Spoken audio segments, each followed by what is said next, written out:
Centuries ago, 4 prison ships from Earth veered off course and journeyed deep into the remote Caprulu sector. There they crash-landed on the planets of Tarsonis, Moria, and Umoja.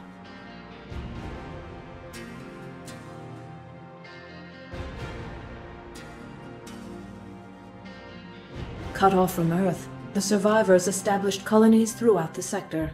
The largest, Tarsonis, was founded by a powerful yet increasingly oppressive government called the Confederacy. Spurred by the terrible acts of this government, Arcturus Mengsk formed the Sons of Korhal. This rebel army fought to overthrow the Confederacy and liberate the Caprulu sector.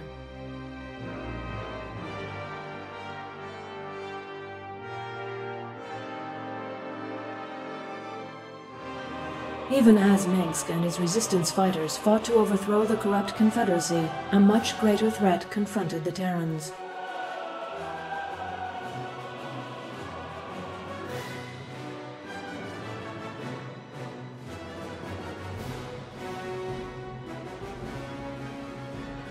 Without warning, massive alien warships appeared and surrounded the Confederate planet of Chau-Sara. Calling themselves Protoss, the aliens incinerated the planet's surface and then mysteriously withdrew.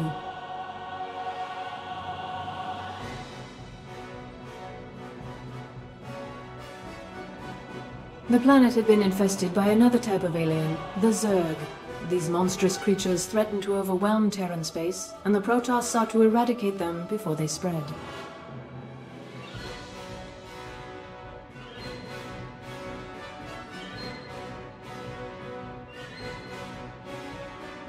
The Zerg had already reached the neighboring planet, Marsara, and Marshal Jim Raynor fought to save the terrified colonists as the Confederate government abandoned them to the alien menace.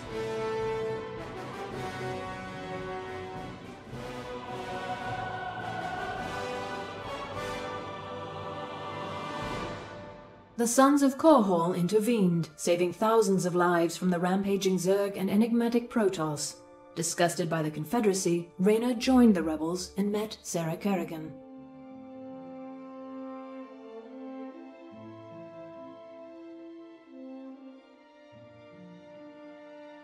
Kerrigan was a former Confederate ghost operative, and she shared Raynor's desire for a liberated Caprulu sector. They grew close as the battle with the Confederacy escalated.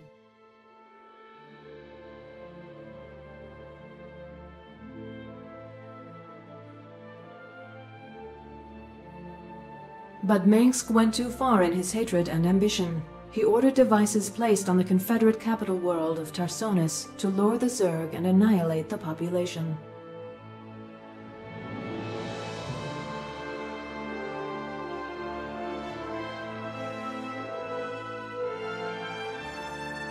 The Protoss, led by Executor Tassadar, decided to help the Terrans defeat the Zerg instead of purging the planet of life.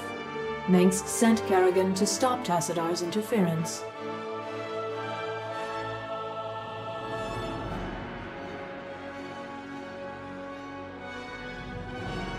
With Kerrigan battling the Protoss, the Zerg overwhelmed Tarsonis and decimated the population. Having achieved his goals, Mengsk left the planet and abandoned Kerrigan to the aliens.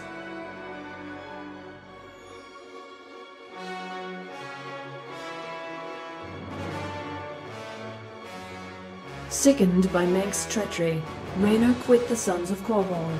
He raced to the planet's surface to save Kerrigan, but was too late. No trace of her remained.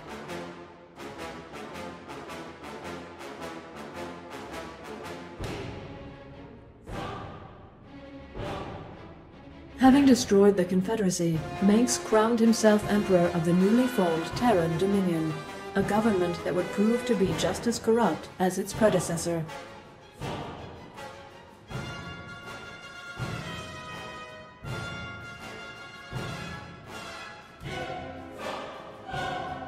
Raynor mourned the loss of Kerrigan and vowed revenge.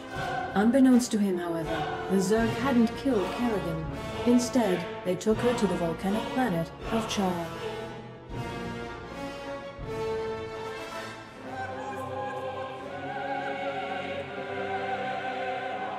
On Char, Kerrigan was transformed to the alien Queen of Blades.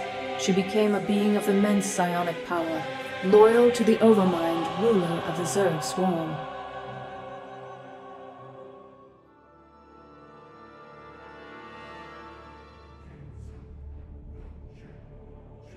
Separate from Tassadar's forces, another Protoss faction emerged from the shadows. Zeratul and his Dark Templar sought to end the Zerg expansion through stealth and the power of the Void.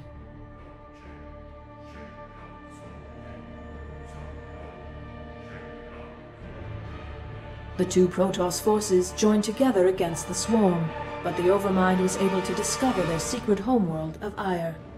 The Zerg quickly invaded, and the Overmind embedded itself in the planet's surface.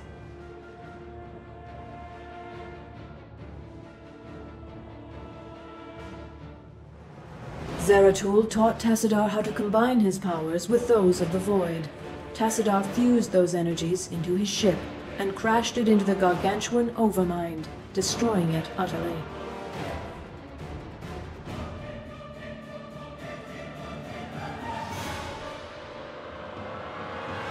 Despite Tassadar's sacrifice, the Protoss on Aya were forced to seek refuge on the Dark Templar homeworld of Shakuras. With the Overmind destroyed, Kerrigan assumed control of the Zerg.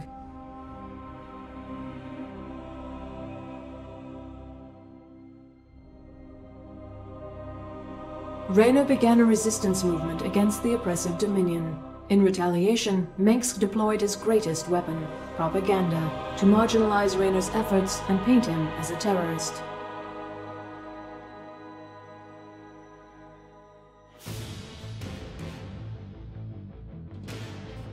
It is now 4 years later. Kerrigan and the Zerg have remained ominously silent. Meanwhile, the Dominion has grown in power and extended its influence throughout the Prapulu sector.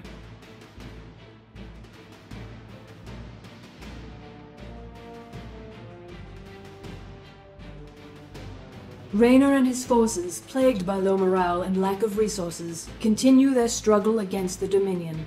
Victory against Mengsk, however, seems more distant than ever.